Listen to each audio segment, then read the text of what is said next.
جانتی ہو اقصیٰ، جب میں کالج میں تھی تو ہماری اسلامک اسٹڈیز کی ٹیچر نے قرآن پاک کی کچھ آیات ہم سے ڈسکس کی تھیں، جن کا مفہوم کچھ یوں تھا کہ تم عورتیں غیر مردوں سے نرمی سے اور میٹھے لہجے میں بات مت کیا کرو، ان سے نرمی کا برتاؤ مت کرو، سختی سے پیش آیا کرو تاکہ وہ تمہاری جانب ملتفت نہ ہو سکیں۔ ہماری ٹیچر نے ہمیں اس سے متعلق ایسا متاثر کن لیکچر دیا کہ بس میں نے ان کی تمام باتیں اپنی گرہ سے باندھ لی اور آج تک میں ان کی نصیحت پر عمل پیرا ہوں، اور واقعی میں نے دیکھا کہ میرے اس طرز عمل نے بہت سے نٹ کھٹ لڑکوں کو مجھ سے دور کر دیا۔ وہ میرے کرخت انداز کے باعث خود بخود پیچھے ہٹ گئے۔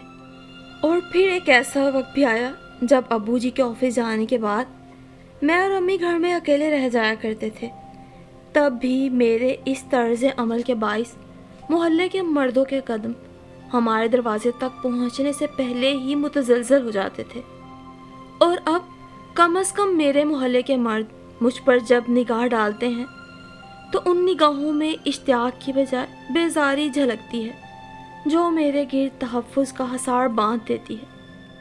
یہ وہ صبا تو نہ تھی جس سے میری پہلی ملاقات ہوئی تھی، یہ تو کوئی بہت سلجھی ہوئی اور شائستہ لب و لہجے کی مالک لڑکی تھی۔ پہلی ملاقات یاد آتے ہی میرے لبوں پہ بے ساختہ مسکراہٹ چمکی۔